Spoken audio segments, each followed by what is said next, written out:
Hallo und herzlich willkommen zur nächsten Ausgabe von Beer Lovers Drink at Home Online Tasting. Heute Abend ist, glaube ich, etwas ganz, ganz Spezielles, weil sie zum ersten Mal so richtig greifbar sind für den österreichischen Markt, für alle Beer Lovers, für alle Biergeeks, für alle Homebrewer, die jetzt hoffentlich schon live dabei sind. Unsere Gäste heute aus Schweden. Sie sitzen in Stockholm. Sie kommen von Omnipollo und alle, die die Pakete bekommen haben, wissen schon, wer unsere oder meine Gesprächspartner heute sind. Auf die komme ich dann später zu sprechen. Ganz kurz für alle, die zum ersten Mal dabei sind. Es ist so wie jedes Mal, dass ihr wieder diese Verkostungsnotizen habt, wo eben kurz beschrieben wird, welche Biere wir in welcher Reihenfolge verkosten. Auf der Rückseite eine kurze Geschichte zu den beiden Gästen, zu mir. Und dann gibt es auch wieder diesen Online-Verkostungsbogen, wo ihr ganz einfach Notizen machen könnt, Kostnotizen euch aufschreiben könnt und das natürlich auf der Rückseite für alle 6 Biere. So, ich würde jetzt sagen, wir switchen wieder zu Englisch und ich sage good evening and welcome, Karl and Henok. Thank you very much. Thank you. Austria, that we got you for this tasting tonight, and I already told the people that it's the first time that you can speak and get some contact. Unfortunately, it's only visual, but okay, it's something, and it's something really special. And so, yeah, welcome and thank you for joining us for tonight. Maybe you can tell us, maybe we start with Karl or Henning, it's up to you guys, who will start to say some words, you know, what you're doing, what are your positions, start and feel free. So are we digging right into the tasting, or should we just have a chat? Introduce yourself, a little chat, you know, introduce yourself, tell us a little about what you're doing, what is your position, when you started. So we're a pretty small company, started 10 years ago, roughly. Me and Karl have been running this shop alone for a while, but for the past, I would say 6 to 7 years, we've built a team around it that we love and adore. And yeah, we're a Stockholm-based brewing operation. We love beers and we try to brew as many different styles as we can. We're a contract brewery initially. We've been brewing at 12 different breweries to this point, spread across Europe, the US, Latin America, and about 6 months ago, we started a process of acquiring a brewery, which was completed now about 2 months ago. And so now we're brewing in there. And yeah, it's been a crazy couple of weeks due to the circumstances of a pandemic, but we're trying to stay positive and challenging ourselves to do things like this, tastings and so on. Okay, cool. Karl?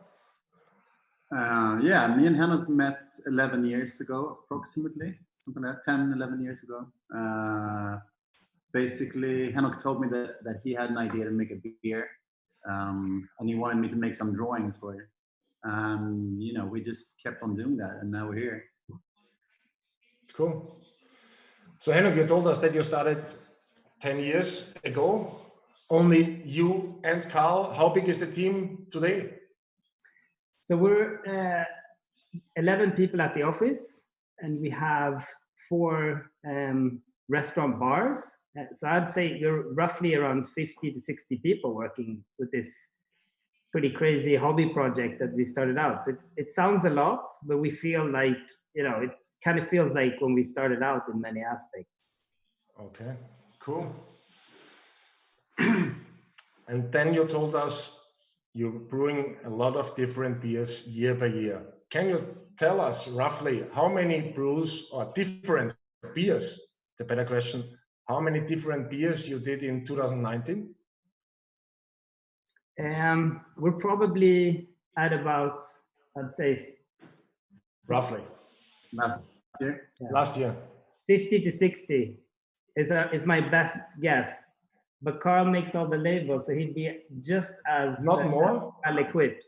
I mean, last year was probably the most intense year in amount of beers that were made. But I mean, you have to remember that the first year or the first 2 years, we only made 2 beers altogether or something like that. So we were really slow in the beginning, and now we're just like churning out beers. I think altogether, it's 450 or something plus, maybe 500 or something. Yeah, but it's I mean, we moved very slowly in the beginning, and I think that the pace of releasing, like the pace of the beer industry has kind of changed, and we've changed with it. I think people drink one beer and they kind of want to move on to the next. In the beginning, we were very occupied with the idea of being able to revisit a beer and kind of aiming to make a classic every time. And, you know, we still do that, but it's, I think we also have, you know, with 12 different breweries, it's kind of, you know, opportunity presents itself. We kind of want to dig into it. I think it's just also the team has grown. So it feels like the excitement of the team is kind of correlates with the amount of beers we release in a way. If we release like one beer and just spend all our time trying to sell that beer these days, it will be a bit of an issue, I think. And I'm pretty sure, you know, people also expecting things like that, you know, because maybe they're getting disappointed, you know, when you're only releasing, I don't know, 5 to 6 beers per year, you know, because as you already told us, you know, people are expecting it, they want to taste it, they want to rate it, and they're waiting for the next beer, you know, which is on one hand a really good thing, but sometimes, you know, it's also a little bit annoying when it comes to distribution partners, because you always get this push or this pressure out from all the beer drinkers in the country, you know, bring something new. It must always be new. And if it's only sitting there for 5-6 days, it's old already, you know, so we need something new. And that's the world how it is now.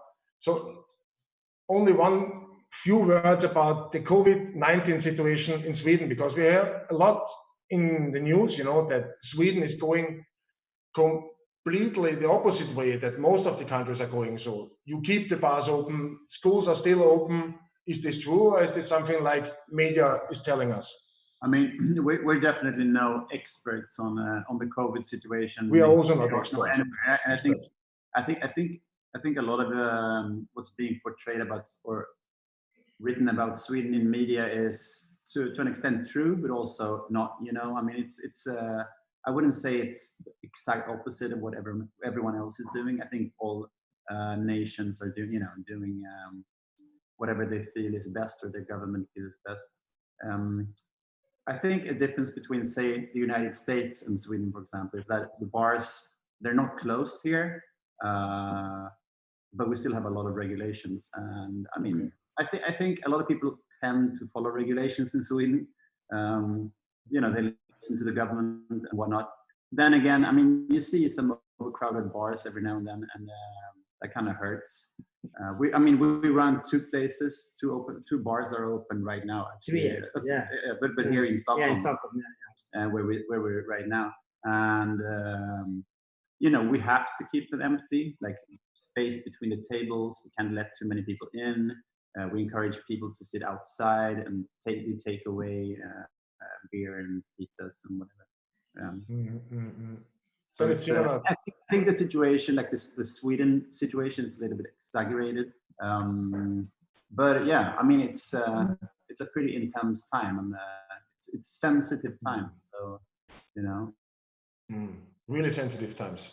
That's completely right. Today, our government announced that they will open restaurants finally back on the 15th of May, and there will be the same regulations. You know, you have to keep space between the tables, you know, only 4 people will allow to sit on the table, 2 children can join, you know, no bigger reservations for groups, it's kind of like this, you know, you have to give a pre-order, you know, for the table, so will be not allowed until the end of June, beginning of July, to come into a bar and ask for a table if it's free, so you must already have your reservation to be served, and so yeah, we will see, but strange times, really boring times for most of us, you know, especially in our industry, you know, but yeah, what we can do, we have to deal with this situation now. But okay, tonight we have some brilliant beers, and I would say, Henok, start with the first beer. Maybe you can, or Karl, you can explain us a little bit the design. Sure, absolutely. If it's possible, and then Henok, you can talk about the beer. So, and then we will see. I like that. That's a good priority. Yeah. Okay, so didn't explain. Okay. So the first beer is named Arzachel. These are all Googleable names. So if you want to know the background to the name, I'd suggest you look it up. Okay. And it's basically a session version of one of my favorite beers called Nebuchadnezzar. So it's a 3.5 version of Nebuchadnezzar, basically. I mean, that was kind of like the pitch that Henok gave me.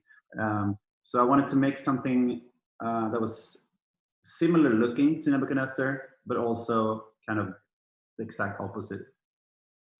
So it's a space flag.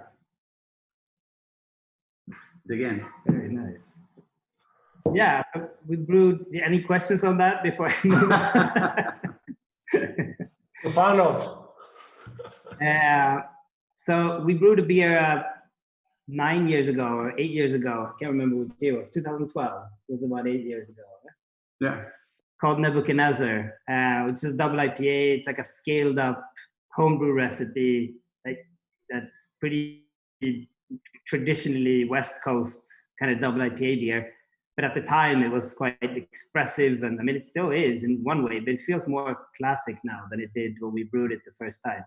And so this was kind of our answer to the fact that you can sell sessionable beers in the supermarket in Sweden, but also I think we had both gotten kids quite close to the brewing of this beer, and we were not very eager on getting drunk off of our own beer as we were drinking it. So it's like a good dad beer for both. I mean, I didn't mind the drunkenness part. It was more the hangover that was. The hangover, sorry. That's true. But it was like a combination of like trying to cram as much flavor as possible into like a smaller beer. Pretty simple concept, but we love it. Perfect. Then I would say, let's open it and taste it together.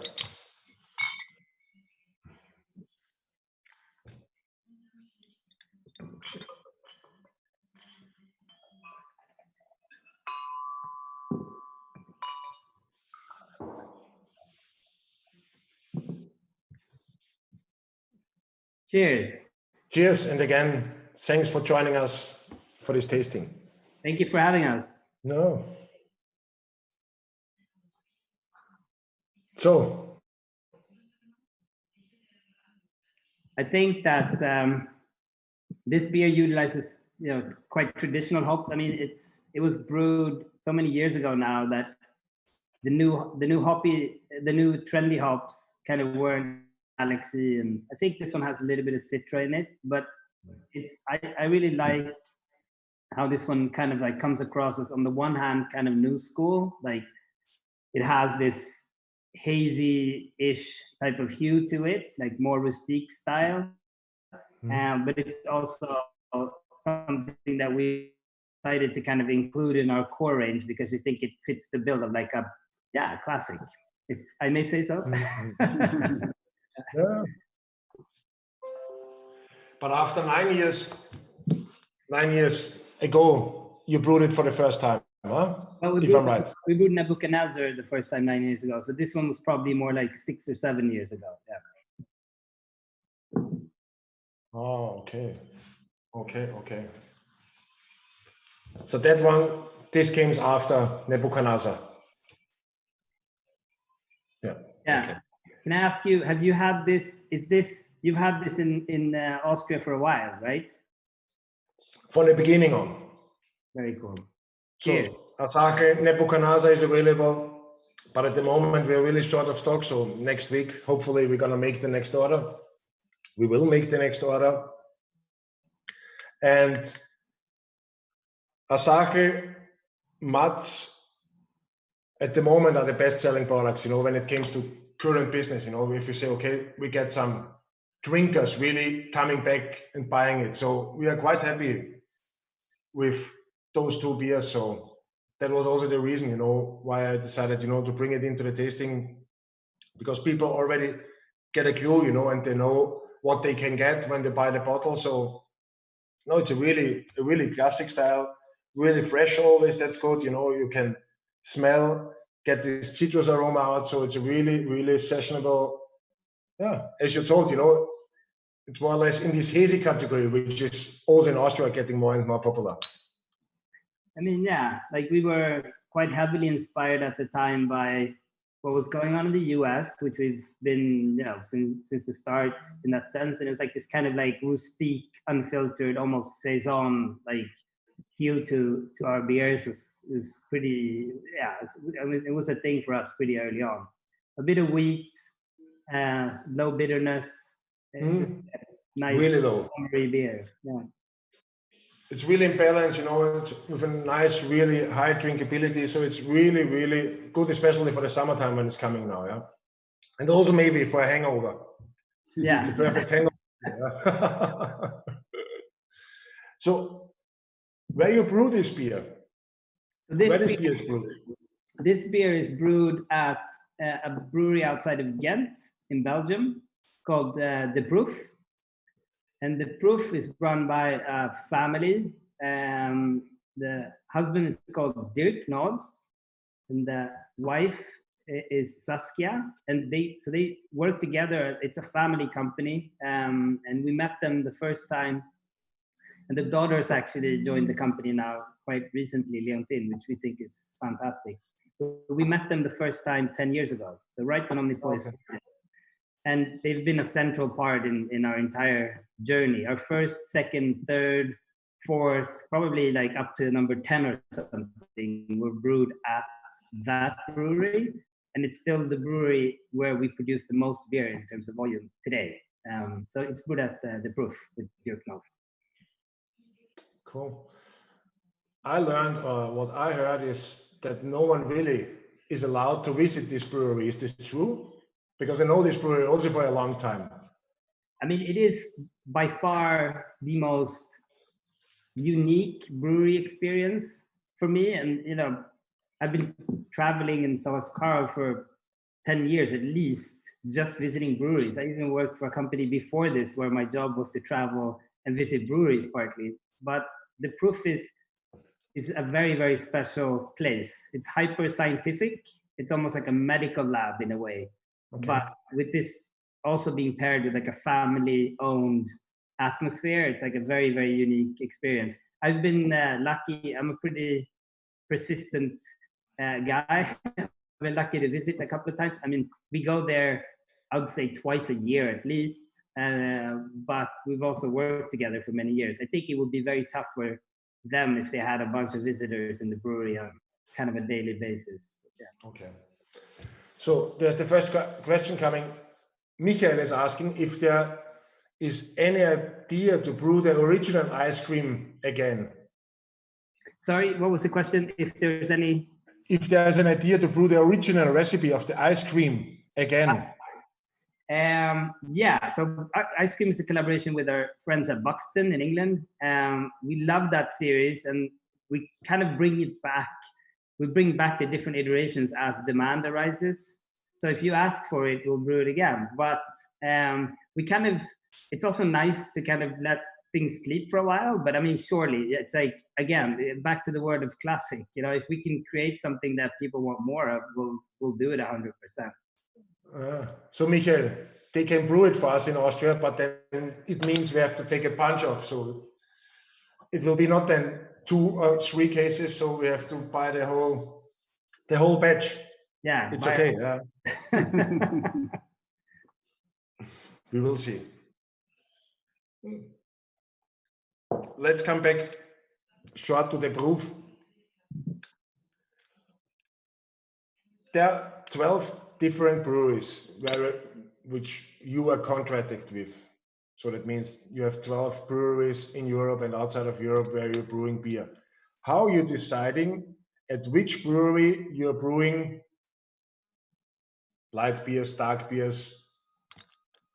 So how it comes up? Are there some specialists because I know Meno from Demon, he's a really good friend. So I know already that you are brewing many of the dark beers there, but how you decide where you brew which beer for all these listeners, I think it can be important.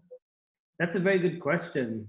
I think that we try to look at style for sure. I think especially in the beginning, we felt strongly that there are a lot of weaknesses to being a contract brewer on the one hand, but one of the strengths are you can really choose style after location, which gives you as a totality, like it gives you a portfolio which is really focused. So you do dark beers where you think that the dark beers will come out the best. You do hoppy beers where you think where they will come out the best, and so on. And I think that was definitely the main overarching line of reasoning in the beginning. But as we developed, I think that a part of the challenge for us was, okay, what's our added value here? Can we come into a brewery that maybe doesn't make dark beers at all and make a dark beer that we're really happy with? And so we started experimenting with that. And I think that over time, we've kind of found that we have become more flexible in what we brew in different places. And I think one thing that really forced that development extra was we didn't want to ship beer back and forth over the Atlantic to the US. And so it was obvious to us that we needed to start brewing more beers there. And so we kind of gathered all our different styles under one roof at some point and another roof at some point. I think today it's kind of spread. So we brew dark, light, fruited, barrel-aged beers more or less everywhere. But you're absolutely right. I mean, the Molen for sure. Like our number one choice for dark beer. We're going to try to brew as much dark beer we can there. It just turns out amazing. So I guess it's twofold. On the one hand, yes, we try to brew according to what styles we can produce the best. But we also try to be, challenge ourselves to avoid having to send beer around all the time. Okay. But that means then also that you have already some breweries in the States where you're brewing the same recipes which you're brewing in Europe? Yeah. In America? Yeah, I would say at some point we were brewing every single drop of beer of Omnipollo sold in the US was brewed in the US. Now we kind of pair it with releases like Yellow Belly and stuff which they're kind of like place specific to us. But other than that, it's been the aim has been to be as local as possible, but in as many kind of places as possible. We'd love to brew in Asia, for example. We haven't done that yet. We have brewed a few beers in Ethiopia. That's right. Okay. And we brewed one beer continuously in Brazil, right? Ah, okay. So yeah. Cool. There's a question coming from Nikki. There was a band called Asahi in 69. Has this any connection with the name of the beer? I think subconsciously or unconsciously, I think it does. I mean, I think they only put out one album. Okay. You should go check it out. It's pretty awesome. But I think I named the beer, or we named the beer for the same reason that band named their band after Marisakal. So you go look it up. So that means that Henok is coming out with the recipe, and then you, Karl, have to create the name? Or is it that Karl has a name and Henok has to brew the beer? Not necessarily. I mean, nowadays, I think Henok's been living down in Ethiopia for a long time. He just came back a few weeks ago, and I've been up here in Stockholm. So although we talk on the phone more or less every day, he's been very busy creating new recipes and taking care of business in general. I mean, I'm just in my studio doodling around, and coming up with names is easy for me. So, okay. But in the very beginning, it was. We didn't have a concept as such, but it was easy for us to name the beers because we basically when Henok had his first son, we named a beer after his son, and then I had a son, and we named the second beer after my son, and that's we kept it going like that, and then we had to come up with new names. Much faster, but I think so Karl is definitely in the lead in terms of the names right now. I think for a while there it was very much a collaborative effort, but I'm happy he's good with names. I think we have a good we have a good communication. from the very beginning, we were discussing beer names and thinking, most beer names are kind of, funny, or it's a pun, kind of a joke with the ingredients of the beer or the beer style or whatever. And we decided that we wanted to do something more conceptual, just because no one was doing it. So that's why we have all these weirdo names for our beers. And I'm also pretty sure that you guys were one of the first, let's say, contract brewers which had different breweries around Europe where you brewed different kind of beer styles, huh? Because the proof is for more or less most of this, let's say, contract brewers is one of the first contacts they're getting, because there is Tuol, there is Mikkeller, there are a lot of international, really well-known breweries. But so far I know, you are really these guys which had picked out the perfect breweries for different kind of beer styles. Is this right? Or maybe I'm wrong, I don't know. But so far I know. I'm like, I think we're, that's flattering to hear. We're happy to hear that. Like, there was definitely a feeling, at least on our part, that if we're going to do this, we kind of need to be, like, there's no justification. If you're going to contract brew, you just can't make okay beer, if you will. Like, there's just no added value. And I think that just making the effort and like trying to get to brew and work with the best in the industry it was either that or kind of not doing this at all. And so, yeah, I mean, it's been amazing to work with kind of the best brewery in Europe in a way, which Proof is technically. But there are flavor differences, like there's character differences, and for us to create like a network, like ecosystem of interesting focused flavors, we needed to work with many people, which is challenging. It takes a lot longer to grow that way, but it's we're not rushed. We have time. That's good to hear. That's good to hear. Especially in 2020, it's good if there are people on the planet which are not in a hurry or in a rush. In the very beginning, I think it was also a matter of, no one knew who we were. We hadn't, we weren't making crazy amounts of beer, but the stuff Henok was brewing was good. Like the first few was good, and then we kind of moved on to another brewery and asked them. I mean, I very vividly remember going to see the Molen for the first time, and of course, I assume you wanted to bring something, something crazy to the mix. I mean, it wouldn't make sense to just show up on their doorstep with something that wasn't creative and challenging, and it was normal stuff. Super cool. Yeah.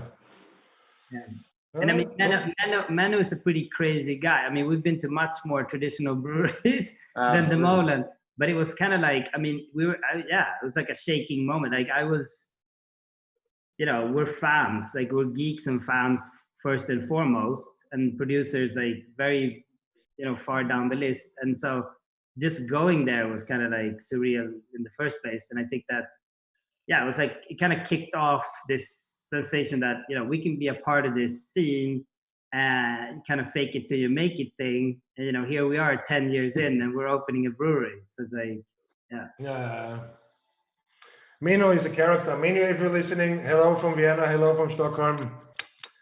Glad you're still with us, Okay, guys, I think we should go to the next beer. Right. Yeah. Yeah. Karl, there's a question coming from Philip. Who is designing the visuals and under which conditions? There are no conditions whatsoever. It's pretty simple. I think a lot of people. I'm in charge of the visuals, and Henok is in charge of more or less everything else. So I mean, it's a pretty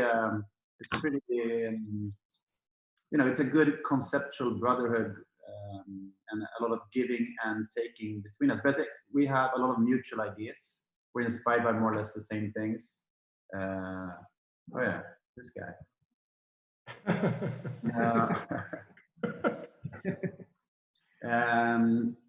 And since Henok and I started Omnipollo together, we make up the rules ourselves. no one was brewing the kind of stuff that he was brewing at the time when we started out. No one was packaging the way that we do that we did. I mean, we were just looking for something. We wanted to craft beer to be more exciting and more challenging and weirder and more far out, basically. And we try to keep doing that. Yeah, and we still can feel it. Every single beer is so different from the other one. Labeling, branding, ingredients. Taste profile. Yeah, it's always really interesting to taste the new beers. So this one, second beer, it's called Mats. Yeah, we're already pouring it. Okay, it's okay. It's no problem. It's so already 7:30 in the evening, so it's fine. This is a pretty special beer to us, or like I would say a hyper special beer. This is I'll let you give a design rundown before I go deep, but it's also a very special beer to you. It's the visual is self-explanatory, I think. What is it named after? So this beer is named after Karl's firstborn son. And it was, to me, that was like kind of, it's the ultimate thing. Like trying to create a classic is like naming it after your kid kind of forces, it puts a bunch, and this is, early days for us. Like we had no idea whether we'd be around or not. And now this beer has been brewed for almost 10 years, which is a pretty monumental thing. We drink it, and the team drinks it on a regular basis still after 10 years, which is just being able to say that we have a beer in our portfolio that we can revisit after 10 years, and it's a pale ale, is a pretty amazing thing. And it's definitely worked out in the sense that naming it after Karl's son, which is, I was petrified to brew a beer once we decided to name it after his son, of course, because at the time, we knew each other well, but like he could have took off and worked with somebody else on another cool project. I didn't want to fuck up his son's beer. Got you. So and the candle stays for what? What one? The candle. Oh yeah. I don't know. I think this one kind of speaks for itself. It's it's not you got to think on it. I think that in general, like what amazes me with Karl's artwork is like it's always been like in the eyes of the beholder, if you will. Like you look at these labels and you kind of make up your own mind about what it is to you, which I think is cool. Like I see, it's it's that candle, it's the light in life, and a bunch of things which might be completely different from his intention. But I just get happy thinking about this beer, to be honest. It's a pale ale.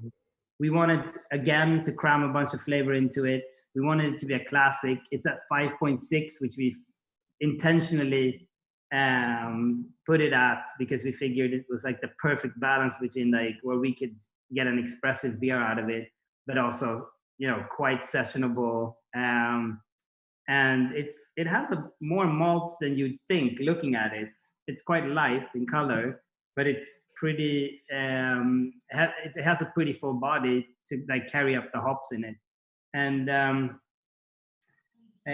I was gonna say Amarillo Simcoe. Like this is classic Omnipollo Pale Ale. I would say the most classic, to be honest, and it makes me happy to drink it. Do you still remember which malt are you using? It's a long time ago. This one has Pilsner in Munich, which is like totally different from what we would do today, but I wouldn't change it because of that. It has a little bit of wheat and a little bit of oats and a little bit of light caramel malt. That's it. So Peter is asking, how is this print technique called on this beer? How you call it? What's the English word, for this print? The print technique, how is it called? It's silk screen. Silk screen. Like silk screen. Okay. Yeah. So it's a silk screen print. We did silk screen printing on all the bottles in the beginning. I mean, we just wanted to get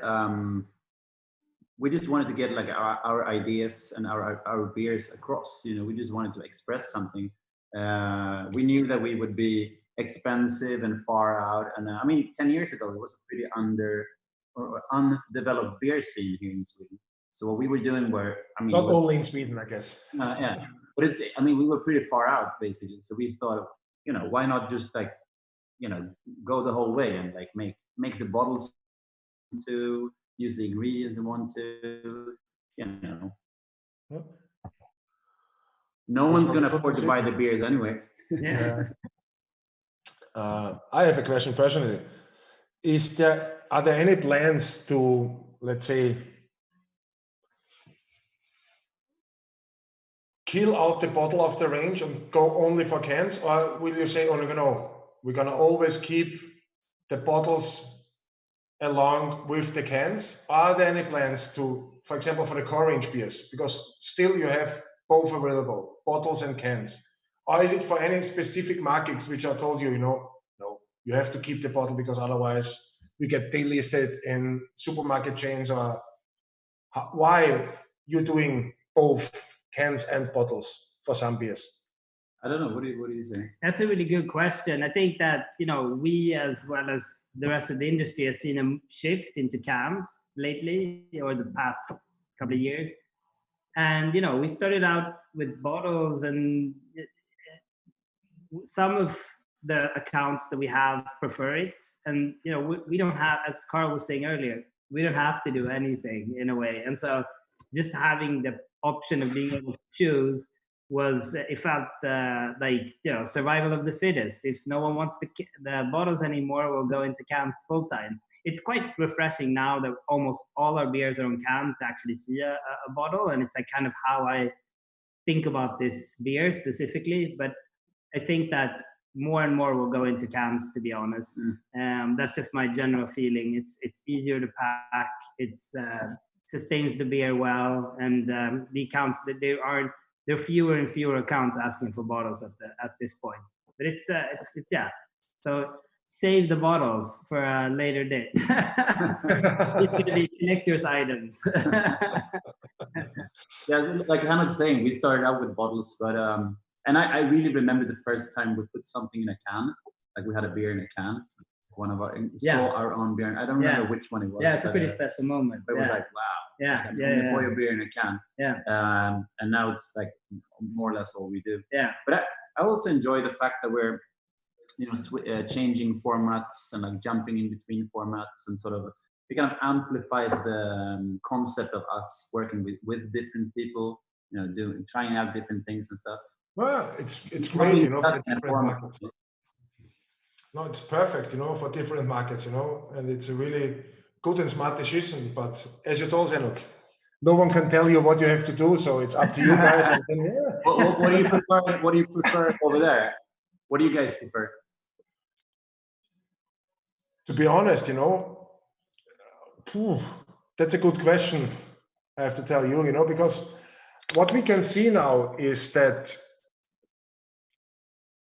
it's slowly changing to cans, which makes me personally really, really happy. And I can remember, you know, 4 years ago when Bevok decided to stop bottling all his light beers, you know, and only canning it. And I told Vasia, you know, Vasia, they will kick us out, you know, from the retail stores, you know, because in Austria, there is no really any chance, you know, for specialty beer, let's say craft beer specialty beer, for new flavors, and then for a new package format, which is the can, and then people have to pay €2.40, €2.50 compared to the bigger ones, you know, which you can get in 60 cents or 70 cents for 0.5. But then, you know, half year later, they come again from this chain and ask, okay, now the people are asking for the beer, so we will try to give it a try to list in the cans. And from that point on, you know, people are more and more understanding, and also the buyers are understanding, you know, what a can stays for, you know, that it's the best packaging for a beer. And so it's coming, and I'm pretty sure, you know, that it will be the future. there are some classics, you know. That's also something new for most of the listeners, but we will change out Stormbridge Jaipur, which is an all-time classic for me, from bottle to cans with a supermarket chain, you know. And that shows, you know, there is something behind, you know, and it will come. And it's still a young scene in Austria, not beer overall, but especially when it comes to craft beer, but step by step it's coming, and that's the good thing. And can for sure will be the future. And we also can see it in beer lovers in our store and also in the online business, you know, the people are really going for cans now. They already understand what a can stands for. There are a lot of questions coming now, you know, how big, and always the same question, you know, often already 5 or 6 times, how big is Omnipollo? Hectoliter wise. So how big is the production side? How many hectoliters or liters were produced last year? So we're roughly at 3 million liters annually. Sorry, one again?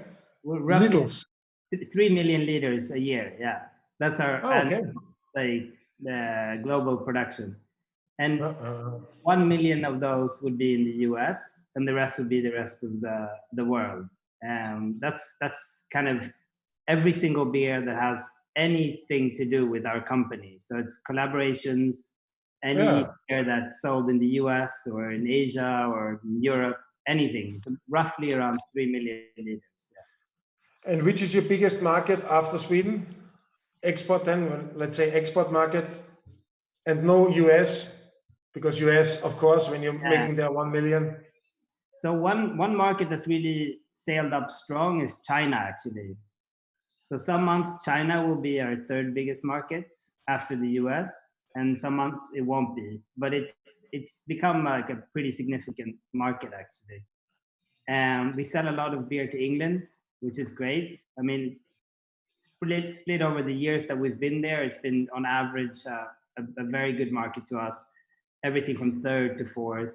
And then there's a couple of other key markets in Europe and some in Asia. And then it's a long trail. I mean, we export to 45 countries. I'd say 5 to 6 of those are significant volumes. And then the rest are, you know, places we just like to go visit and people that we've worked with for a long time and people who are generally passionate about craft beer that we kind of want to work with. Okay, cool. So hopefully Vienna will be on a list some days for places you want to visit. Yes, we would love that. Yeah. We're kind of there, but virtually. Mm-hmm. There's the next question. Where is, you guys cannot answer it yet, but where is Omnipollo always available on a current base in Austria? There are 2 places in Vienna where you can find so far the beers from those guys available. One is Mel's Craft and Diner, the other one is Hevenbrüder, and then we have a bar in Graz, which is called the Thirsty Heart. So these 3 places so far have the beers from Omnipollo always on draft on a changing base. That's great. Yeah. I mean, for us, like the most common question we get on our social medias, Instagram and Facebook mainly, is where can we get your beer? And it's always a challenge to answer that question because, you know, and we get it. Like people want the new beer, you know, and so having this like set tap at a place is very rare for us. I mean, I can probably remember the places that have dedicated a tap to us off our heart. Like there's one place in Chicago where they did it for a while. There's a couple of places in Stockholm that have tried to do it, but it's, you know, there's always a new beer coming out. And so it's always a hard thing. We started our web shop partly because of that. It was kind of like a solution to a simple question that we were getting. It was like, it's, you know, you're gonna pay more to our web shop than if you get it locally, and we encourage you to drink our beer on draft and, you know, experience it in a nice setting. I mean, right now we encourage you to drink it at home, but just generally, like, go out and engage. But it was like an answer to solutions. We haven't spent like any time kind of working on our web shop for many years, more than having just a simple solution to, or a solution to a simple problem, which is like, where can we get your beer? Because it's like, I don't know if you see the same development, but of course, like it's kind of like saying, which venue does this band play at? It's like different venues each night, kind of thing. But it's good to know for us also, because we are really good on data, so we can share it with Isaac, all the time, and then he can get the data, where the beers are available. So it's no problem at all, because it helps our clients, so it helps the community, and of course it also helps you, because you can share this information to your community, which is a win-win situation for both of us. We try to scan. I already make this note. Yeah, we try to scan Untapped to kind of find out which places do our beers the most in a country. Like if we get a question, but which has been kind of like the closest way to find out. But yeah, we will send you this and let you know this. Awesome. So which beer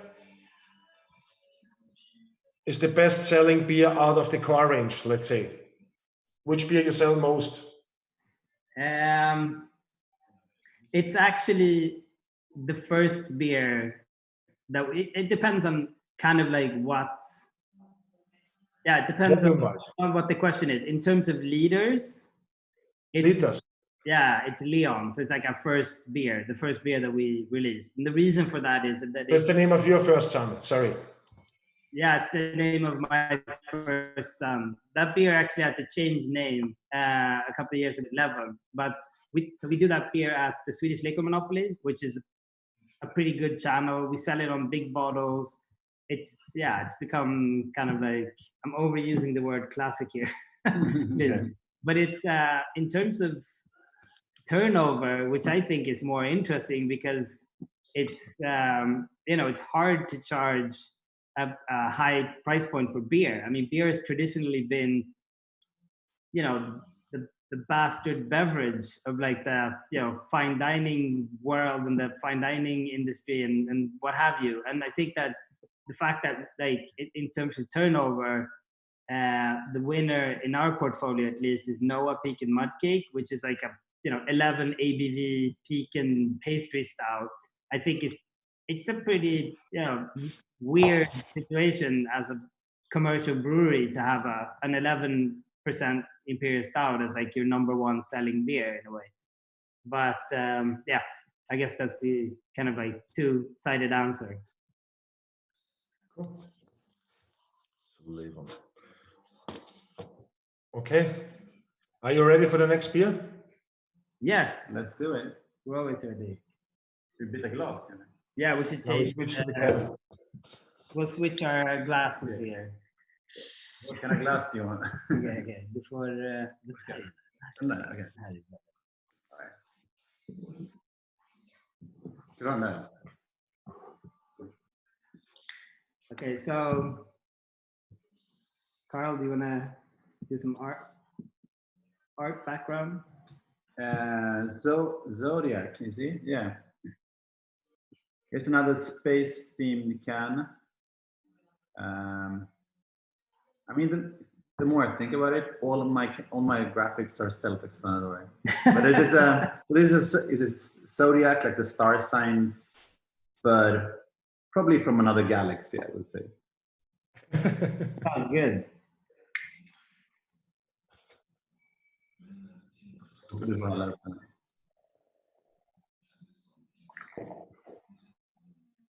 I'm also trying to show off our Tokyo bar glassware, which I'm super stoked about.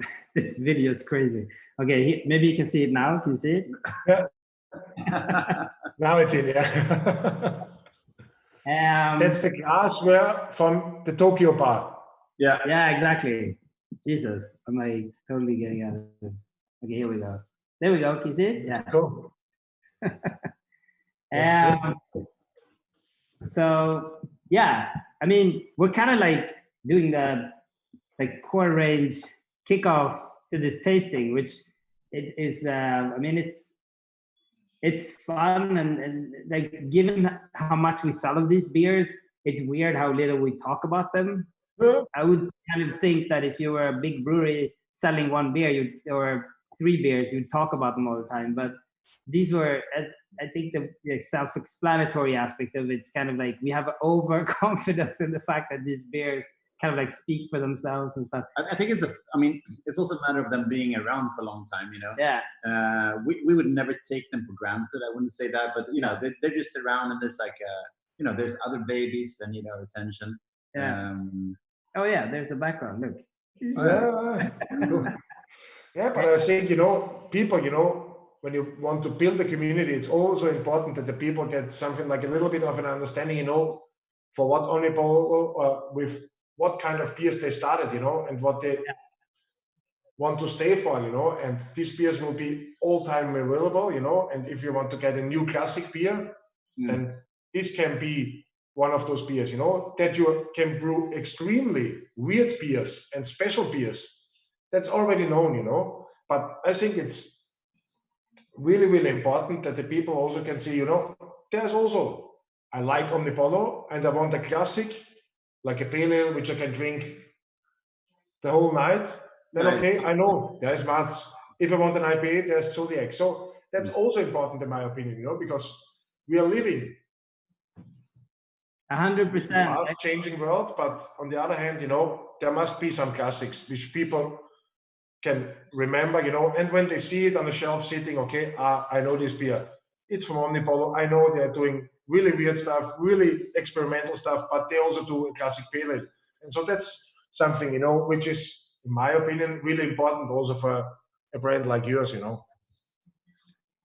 I totally agree. I think that we kind of see ourselves as this hops, yeast, malt, and water brewery who started out brewing these, like literally the beers that we're drinking right now, for the first couple of years. I think that the development for us, like to do, you know, quote unquote freaky stuff, that's been super fun and amazing, and we challenge ourselves every day, and we love to drink that stuff too. But it's, you know, this is kind of the beers that we go grab when we're eating a pizza in our restaurant, or, you know, hang out in our beer garden, or whatever it could be. And I think the cool thing is that everything that we do, whether it's a collaboration or you know, a freaky experiment, kind of feeds into these beers somehow anyway. I mean, this beer, we call it our house IPA in a way, because it's a core beer. It's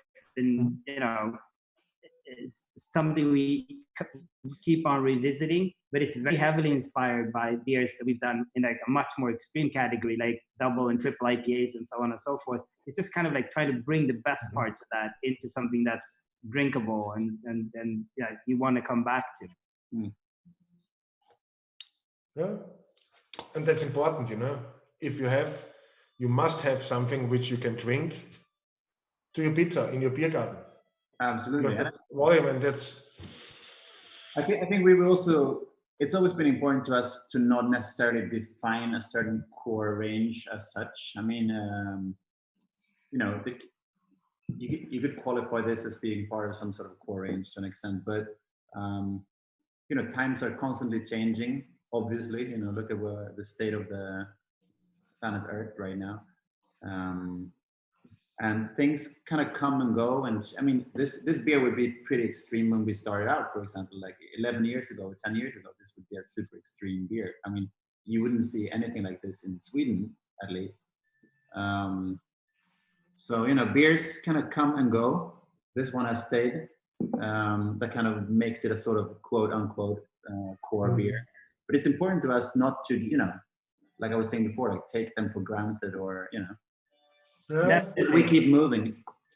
But you're right, Karl. You know, in the beginning it was super extreme. You know, it was too hoppy, and what the fuck? What is this? But now it's something you can drink. No, really, you can drink on a daily basis. You're enjoying it. It's balanced. It's hoppy. You know, it's fresh. Hopefully, it's fresh all the time. You know, for all of us, it's the most important thing to get these beers fresh as possible, and then it's fine. You know, and so. Awesome. Cheers. We are on a travel, on a movement. Cheers, cheers.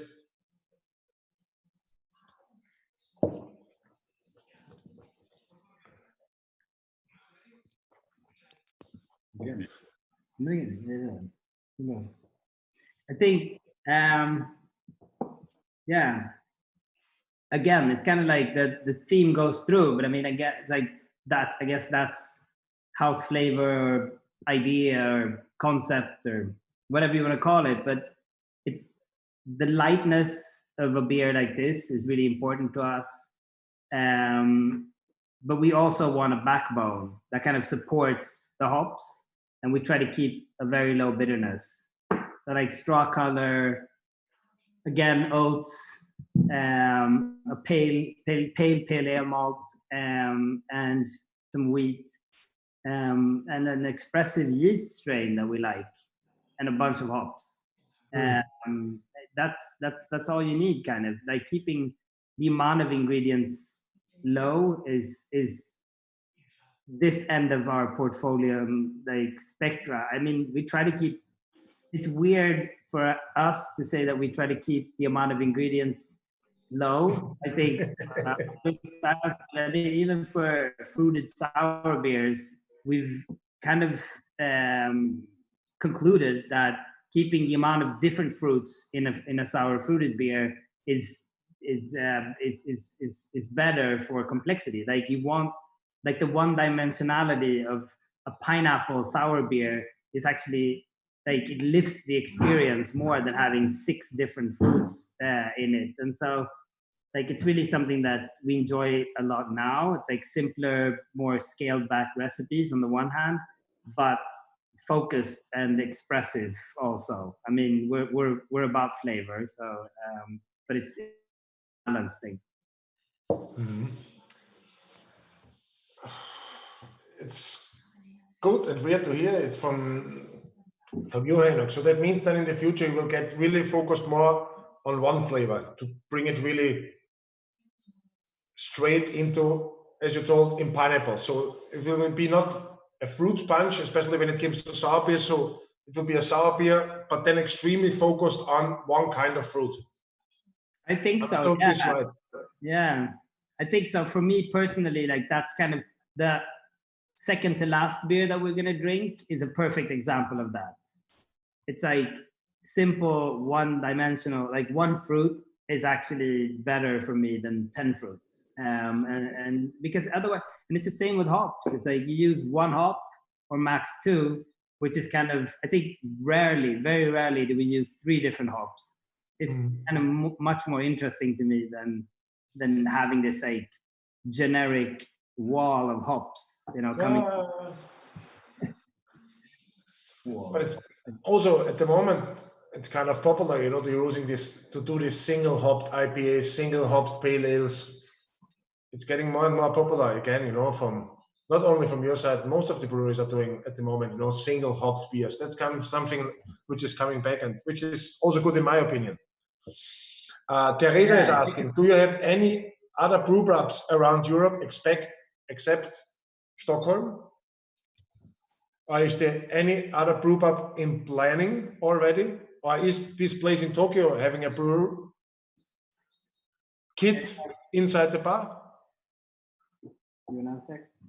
The only place where we brew and serve beer, or will brew and serve beer, is the new place that we're opening up in an old church here in Stockholm. So no brew pubs in the planning. I mean, we always have you know, a huge amount of ideas floating around. So I'm not going to say it's never going to happen, but it's not in the stars as of right now, I would say. What do you think? I mean, we're very busy building out this 100-year-old church into a brewery. And I think that it's our hometown. We're super focused on this, completing that and making sure it's a, you know, one of a kind type of experience, and which is going to take a lot of our energy and effort. You know, at the same time, we've never been about the local. Like we've never been about one place in our minds, and so being available in Austria, being available in Japan, being available in the US is kind of, it feeds us with energy around what we do, and I think so. Having a couple of tap rooms around the world has always been a dream. We're at a point where we've done a couple, and now we're super focused on our Stockholm like brew pub, production brewery in this church, that I think that brewing in another place is going to take quite some time before we do. But tap rooms for sure. I mean, absolutely. I mean, because we have Also a question of money, huh? So right now we have 2, soon 3 tap rooms in Stockholm. We have one in Gothenburg and one in Hamburg, Germany. We went to the most traditional beer country in the world to open an Omnipollo bar. Yeah. You're happy with the sales there? I mean, it's a tough time now, of course. But in the beginning, you were happy before these tough times. Yeah. It's been a beautiful experience. I think that one of the things that surprised me the most is that people, like, just coming there and seeing the German crowd drink Omnipollo Pilsner from like ceramic steins, perfectly poured. I mean, for me, it's kind of where we want to be in a way. It's like the brewery in this church is like I cannot help myself from thinking in these like Trappist terms when we were building that brewery.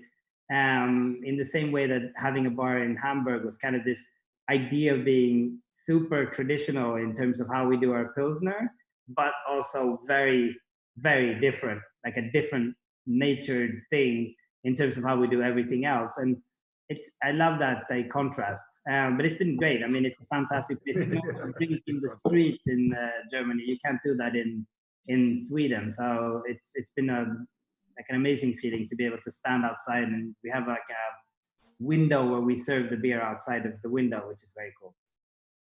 Cool. Okay, guys. Should we move on to the next? Yes. Beer? All right, let's switch the glass then.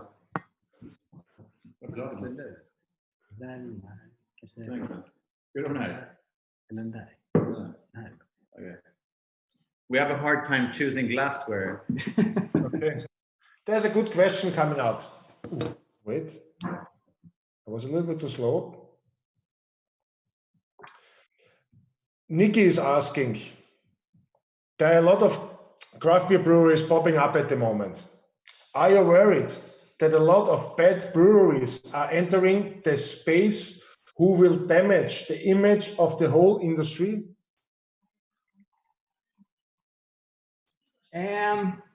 I think that it's a very good question. And I think for me and Karl, like 10 years ago, like you're welcome to step in at any time, but I was worried in the beginning when we came out with our first beers, because I knew that our beers had to be more expensive than a lot of other brewers' beers, big brewers primarily, but just generally. And we kind of felt like, yeah, for sure. Like if you drink a bad craft beer, you pay a lot of money, chances are you're going to kind of like damage the brand of craft beer as such. But I think that it's become such a big thing that people are willing to try more than once now. Like right in the beginning in Sweden, at least, like I was worried that people would literally go from a light lager, drink craft beer, and have a bad experience and never come back. But I don't worry as much about that anymore. It's also become the average quality of craft beer 2.0, like hoppy stuff and dark stuff and crazy stuff. Generally, it's so much higher now that I don't worry as much anymore. But it's a really good question. I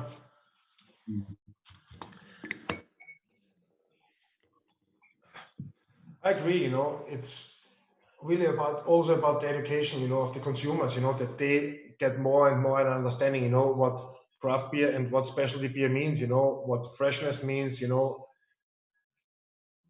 also when it comes to the beer styles, because especially in our country, like in Austria, everyone knows already because they're raised with Märzen, with Austrian style Märzen, which is slightly different to German style Märzen. So Austrian style Märzen is more or less German style Helles.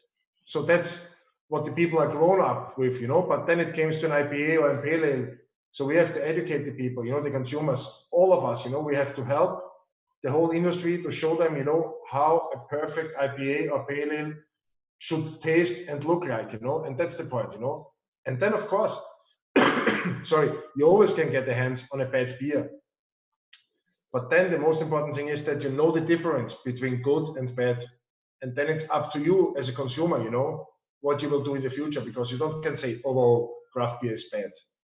You had a bad experience, but you can always go back to the good experience and to the good examples. And that's the most important thing, you know, because then you have the clue how the different style should taste, how it can taste. And that's the point. Okay, so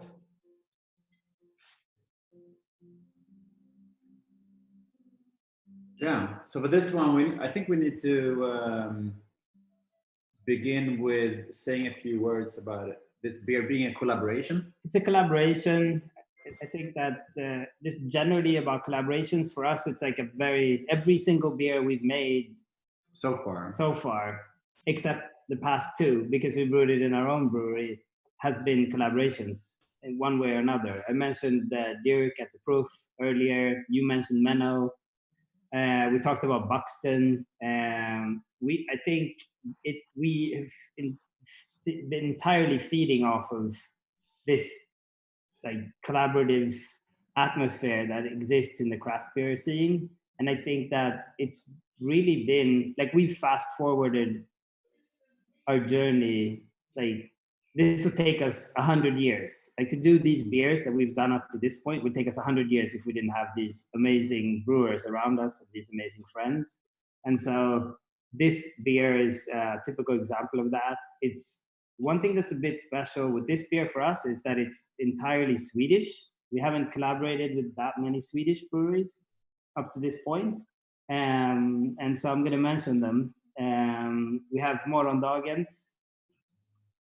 They do very experimental candy-inspired sour beers in a like extremely innovative fashion. They came up on the scene like 3 years ago, and we were just impressed by what they were doing. And I think the fact that we have a tap room now in Gothenburg, which is where they're from, kind of got us to try the beers and understand what they were all about. And we reached out to them together with Duck Pond, which is also on this label, to do a collaboration with us. And Duck Pond's also a Gothenburg-based brewery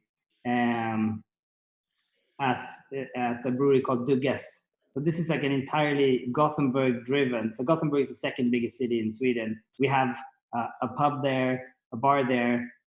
We also brew a lot of beer there. And this was kind of like a Gothenburg family gathering situation. And so we brewed this beer with a bunch of giant like candy cane lollipops, big triple IPA, 10 ABV, sweet, but it needs the body to kind of like counterbalance this like insane amount of hops that we've added to this. But I think it's very drinkable for being a candy inspired beer, but it's there's definitely this kind of element of like the culinary world meets the hoppy craft beer 2.0 world, which I really enjoy about this beer. I think it turned out incredible. It's yeah, so I guess that's like the story on the beer. In terms of the label, Karl, do you wanna add anything? So the label is this sort of mutated yin yang liquid type of symbol, and it's to me it's nothing more complicated than just the blend of us four together, and it's part of a series of collaborations that we made. So this is the second one. The first one's called Neophyte. That's right. This one's called Zelator, and both Neophyte and Zelator are degrees in initiatory societies, basically. So this is our small Swedish weirdo esoteric occult society, basically. Okay, cool. Then let's taste it. Cheers.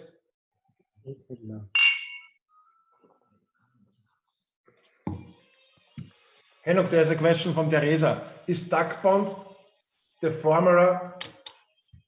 wait, I lost the question. Is duck pond the former Mikrofonbrüggerie? Yes. That is right. Teresa, you are right. Good to hear. Very well done.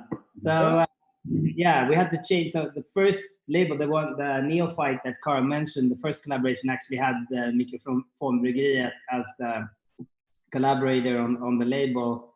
I think it was a trademark dispute that led to this name change.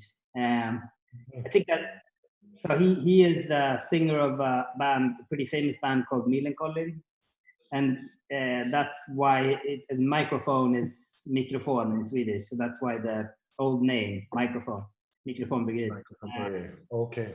But he's also like a really good friend, and he's become a really good friend because we respect what he does, and he does it very well. Small, super small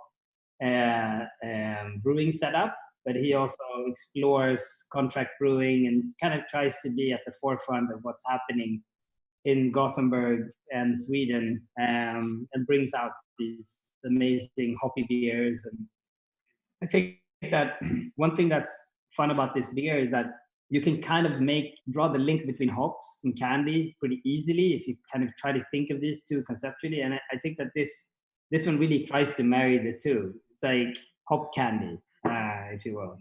That's a good word, hop candy, yeah. That's good.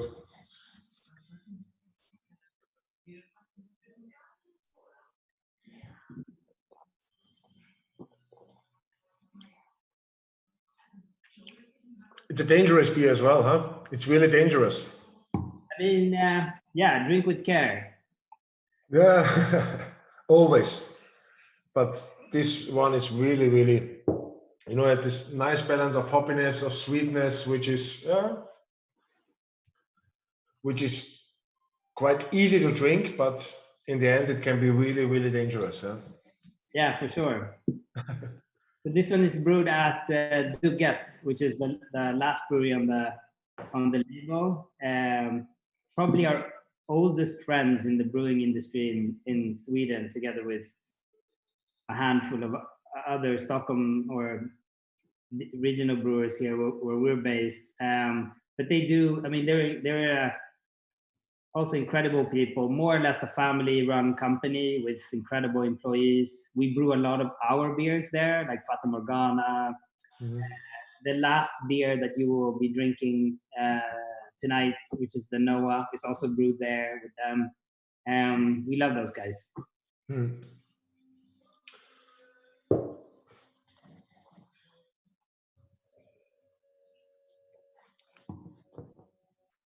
There was something I want to mention, but because at Dugges, how you pronounce it? Dugges? It's right? Dugges? Yes, yeah. There are a lot of beers brewed. But then when it comes to Noah, we have to speak about this because it's a dark beer, it's a really heavy beer, but we will come back later then why you brew it there and not in the Netherlands. I actually see, yeah, exactly. So we have a different bottle, I think a different bottle shape. Oh, I'm like disappearing. Wait, I'll do this. I think we have a different bottle shape actually. You have the Molen version, I think, and we have the Swedish version. This is for the Swedish liquor monopoly. That's why we brew it there. We just makes sense. Just couldn't make enough of it here, and so actually it was the other way around. So we brewed it at the Molen. That's the original location, and then this one's for Malaga. Okay. Cool.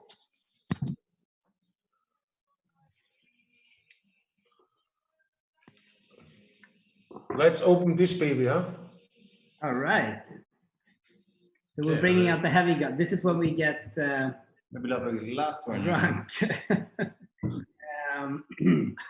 Yeah, let's do that one. That's awesome. Okay, vad ska jag göra? Du måste ju ha... Nej, du kan börja med. Jag kan börja med. Okay. Okay, cool. You ready? Have you had this one? Ready when we were ready. Have you had this one? If I personally had this one? Yeah. Yes, I had it before. Okay. I had it before. Okay, great. So, yeah.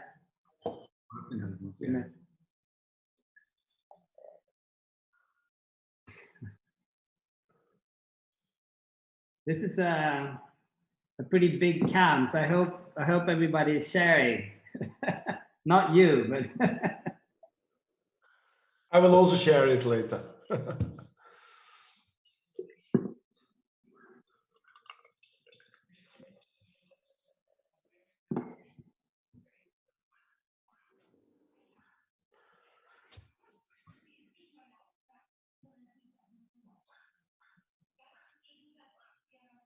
okay. So where do Look we at this color, huh? Mm-hmm. So this is a pretty far out sort of I wouldn't say tour, but kind of stretch where we not ended up, but we're like on the way somewhere with this crazy project called Bianca that Henok started quite a few years back actually, which is a Lassi Gose beer project. Yeah, that's actually it's a good point to kick it off. So we've been brewing. We have a couple of collaborations that have been going on for a very long time, like Demolen with Menno and Dirk with at the Proof, and also Dennis and Joff at Buxton, and Gene at Tired Hands. I mean, with the milkshake IPAs, like I can go on forever. The Veil with Tefnut. I mean, it's just like we probably have like 20 ongoing collaborative efforts that are in our everyday life. Like we think about them still kind of every day. Ice cream series, Yellow Belly, you name it. Like our world kind of like centers to a large extent or has around these things. And this was a beer that we brewed at Buxton very early on. Like we were paired together in a collaboration thing called the Rainbow Project. I'm not sure if you're familiar, but we got to know each other through matchmaking more or less, and we loved each other, and we really felt like a kindred spirit ship with these guys in England, and so for a quite long time we brewed beers more or less ongoing, just different collaborations, different things. And this was kind of like one of the beers that we brewed there at that brewery the first time, and it was a mango lassi inspired Gose, so like German style sour beer with a bit of salt in it and lactobacillus. Yeah, and it was just like, okay, how can you deconstruct that style or collapse that style into a beverage or a dish from another completely different context? And the lassi just came as a very natural thing. We'd also like brewed quite a lot with lactose in other styles than dark styles, and so it just felt like a natural progression. And it kind of took off. Like I think it was our most selling beer at our bar, our first bar, the first year, which is 5 years ago, was that beer. It sold more than the Pilsner, which is pretty crazy. And so we've been brewing it in different formats over the different years, but over the past, I'd say a year and a half, it's kind of taken this very warped direction, which is kind of mutated route. It's like a mutated route. And this one's like I think it's cool that we're drinking this one right now, like as far out as this series has ever gone, I think.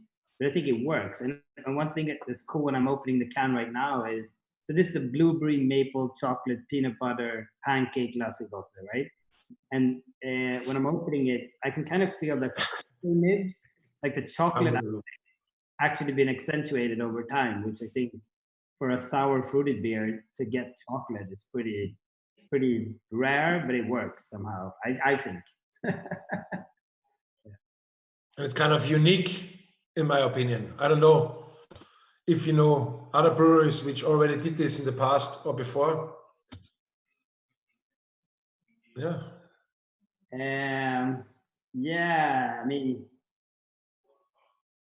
I don't know. It's like it takes for me to for us to produce a beer that has this in terms of flavor. It kind of requires another 20 beers of like trying things out, and so yeah, I don't know. Maybe there's other brewers that are kind of doing this, but it feels like this is definitely a result of trial and error over a lot of time, and people drinking kind of our half-ass beers to get to this. Like, this is great.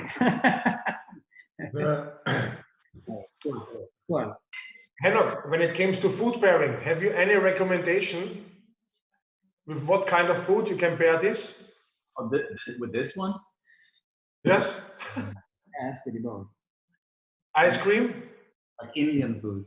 Yeah, so we did a non-alcoholic beer that we sold to IKEA with blueberries, the same blueberries that are in here. So these are Nordic blueberries, very, very dark and saturated all the way through, which gives it a very kind of rustic blueberry flavor. They're extremely expensive, and that's kind of, I just want to thank everybody who's bought this can, because I know for a fact it's the most expensive can that we've ever sold. It's an investment. It's an investment. It's investment.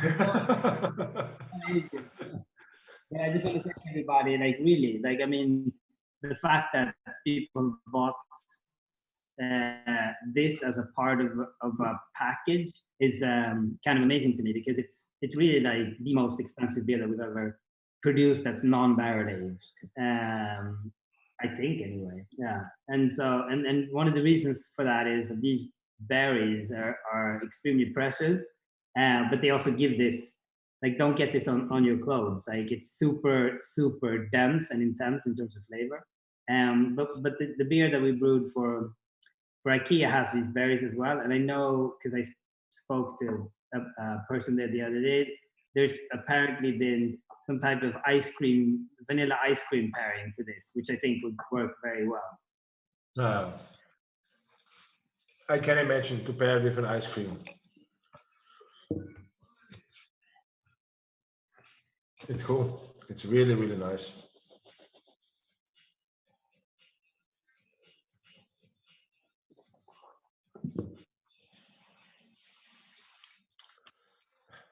Nikki is telling you also easily can make a cocktail out of this. Yeah, that would be cool. Send us a recipe. Tweet it a little bit, with Nikki. If you get a recipe, then you can share it with Henok and Karl. But yeah, why not? You can pimp it up with some vodka or something like this, make a long drink, fill it up with Bianca. Of course it will go. Give some fruits on the top, so yeah, why not?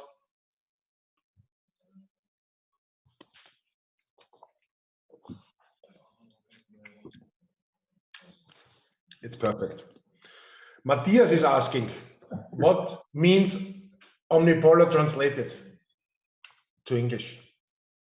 So it's a blend of two words, right? So it's omni as in omnipotent, and pollo as in, I remember the first time you like sort of pitched the name to me, and you said pollo, like the most confused bird. So that's the chicken or the hen. Yeah, so it means, I guess, I don't know. I also kind of like the words separately. Like, when you think Omnipollo is like a word, but then it means like two separate things. You know how a word like symbol, for example, is a mix of two Greek words, right? It means throw and together. So it means throw together, and it becomes the word symbol. But it doesn't make sense at the same time. I think Omnipollo is kind of like that. It's like two separate words. They sound good together, and there's like a meaning to it, but it's very hard to define. But I mean, that's just my take. What do you say? That's the best explanation I've heard. That's awesome. Cool. Franz is telling us we have to try it with vodka. It tastes really, really nice with vodka. Maybe you already tasted it. Bianca, to taste with vodka. Spiked Bianca blueberry maple chocolate peanut butter pancake latte gosse. We're trying to like mask the 7% ABV. So by adding vodka, you're gonna bring that up. But I mean, yeah, I mean. That's cool. No. Perfect. Okay, I would say let's go. Okay. To the last beer. Vad ska du göra? Ska du ha här fancy glas? Nej, du ska göra det här hemma glas. Det får du ha.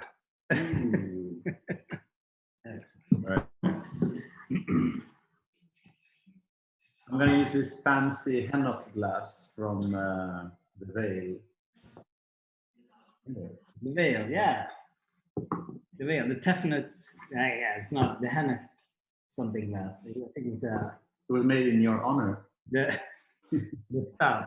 Okay, so yeah, we have a slightly different version, but this kind of it would have been very cool if we had your version side by side, because this kind of like back to the point of brewing a style where it fits the place. I mean, I think that this is a perfect example of it. Like, we don't see a reason why.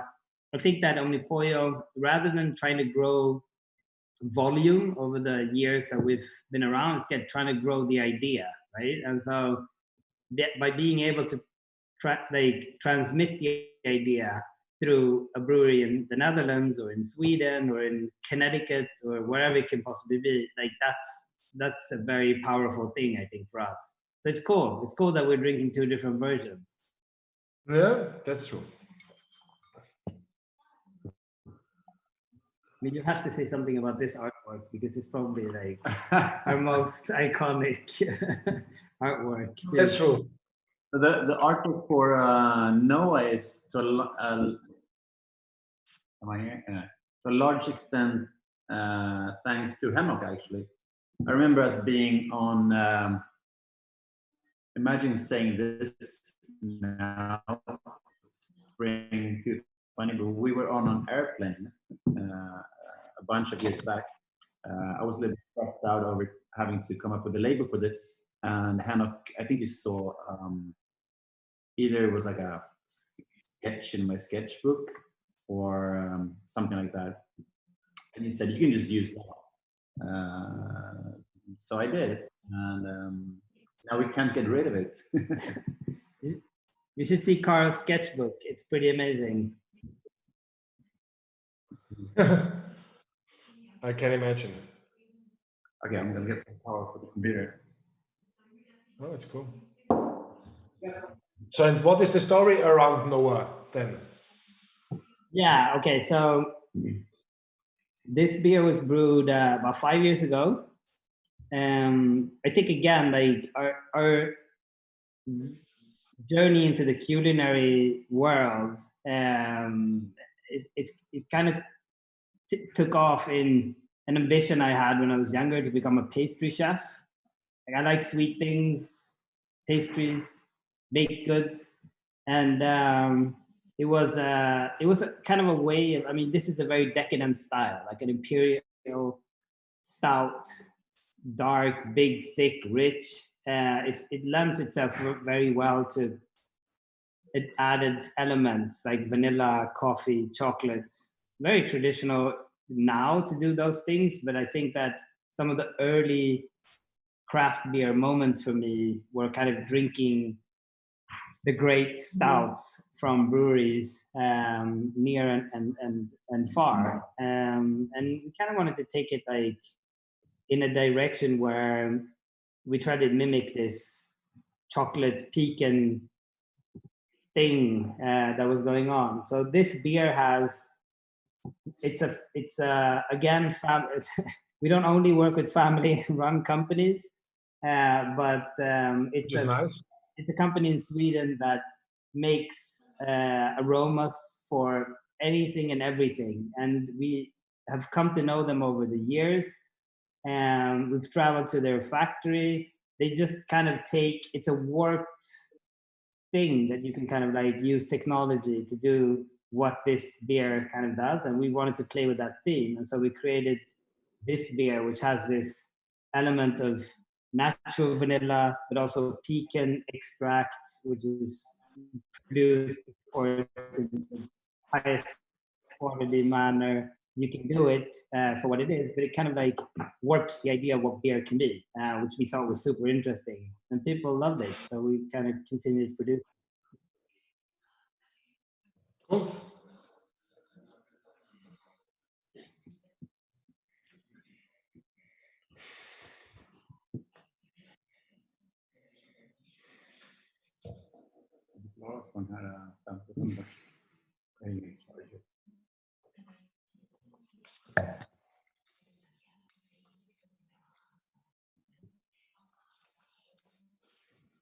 Super, super good. I'm watching you drink it. I think that like I love where craft beer has kind of gone over the past couple of years. I know that, there are different ideas of what methods, what ingredients, whatever can go into the beer. I think that for us, it's like we kind of we don't want to limit ourselves for the sake of limiting ourselves. We try to like granularly go through what it is we're doing to come up with something that's new. And this is kind of a big step for us. Like with Yellow Belly, for example, which was the beer before this that also used aromas, and the whole idea of it and the communication around it was, okay, this is fake. It's totally fake, but we're enjoying it, kind of thing. That one had a lot of layers to it, like the KKK hood and a bunch of stuff that I created a story on. For this one, it was just like we put it on tap at our bar. People absolutely loved it, and we started producing it on bottles, and we've done so ever since. It's really driven by like the community, if you will, and I'm not talking about like our like a community or anything like that. Just the community of craft beer drinkers. Like if people love something, we'll do more of it. If people don't, we just won't. It's one of no, and that's the point, when we started our conversation or our tasting, we had there are these regulars, and people like it, maybe they didn't like it, but then it came to this extremely experimental beers, and that's what you are staying for, and that's why you are so famous in this craft beer industry or in this craft beer world, and that's why also, people are always expecting something new and crazy from your side, We had this conversation in the beginning, 5 days later, okay, we already had this, but what is new? Well, guys, it's not possible. It's not possible for them, and it's also not possible for us, but that's what the people are expecting in this modern world, they are always in a hurry. And that's why I really liked this sentence from you, Henok, I'm not in a rush, and no one can put me in a rush. And that's something which is really special to hear out from a brewer in 2020 in the middle of the year. So that's something I really, really, really liked on the whole tasting and conversation. Awesome. Cheers. Cheers to you guys.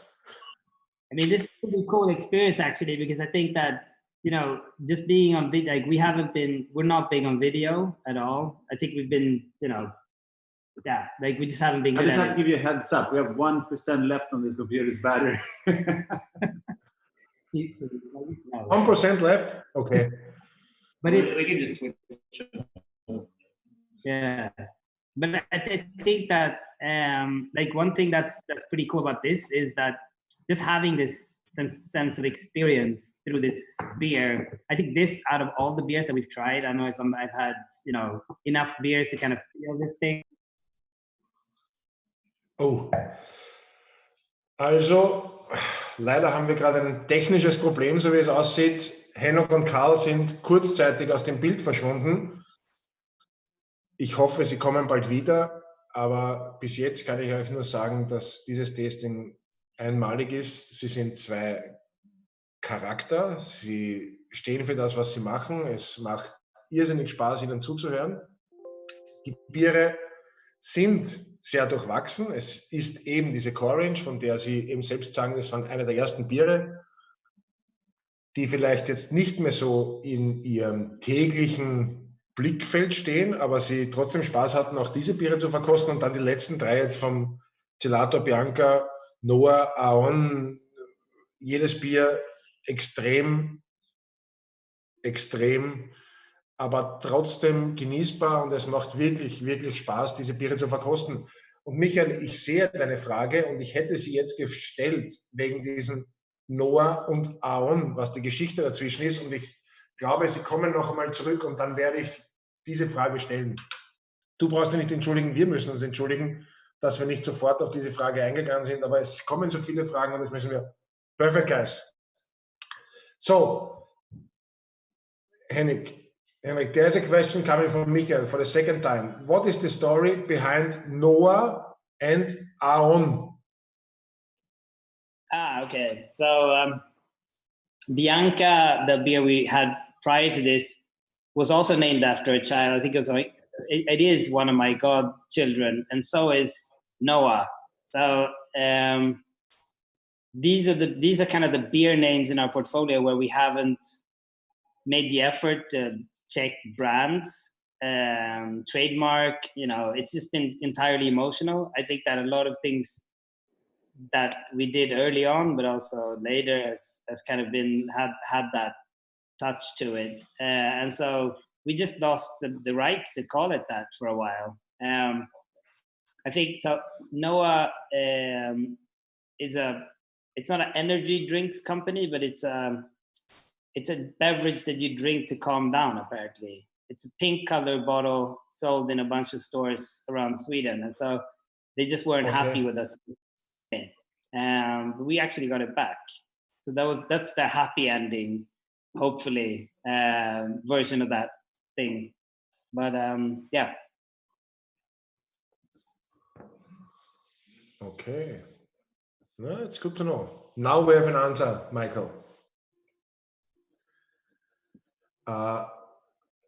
Franz fragt, wait, sorry guys, there's a question coming.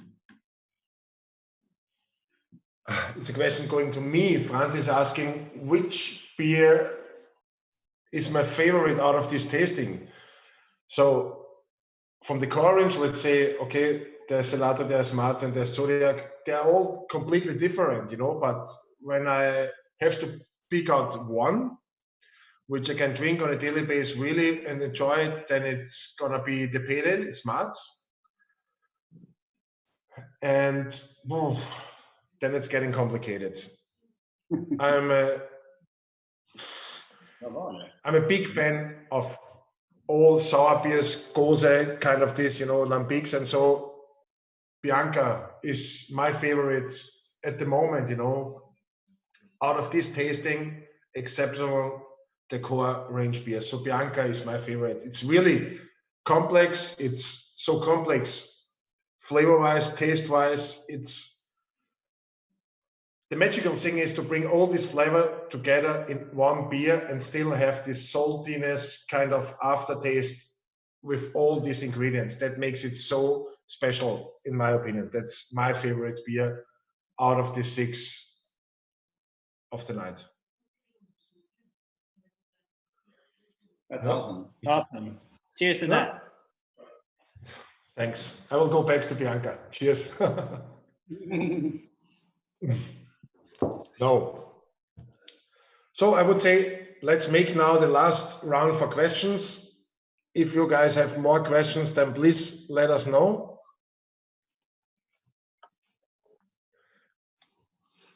Is there something else coming? We will check. So in the meanwhile, I want to say thank you guys again for joining us for this tasting. It was a really great honor for me to talk to you guys. My background is really long in the beer industry, but there are always some new people you can find, met, and talk with, you know, and that's the cool and the best thing in our industry, in our business. And so I really want to say thank you, and hopefully there will be soon a reason to come to Vienna, and Absolutely. we can sit in a bar, shoulder and shoulder. Maybe we're gonna sweat again, if it's allowed to sweat, shoulder and shoulder, and have a beer together. Who knows, you know? No one knows. We would love that. Thank you, guys. I wish you a nice evening. All You the best. too. Skål. Skål. Prost. Well, Just hope to see you thank you, soon. everybody. See you soon. Bye-bye. Bye-bye. Bye.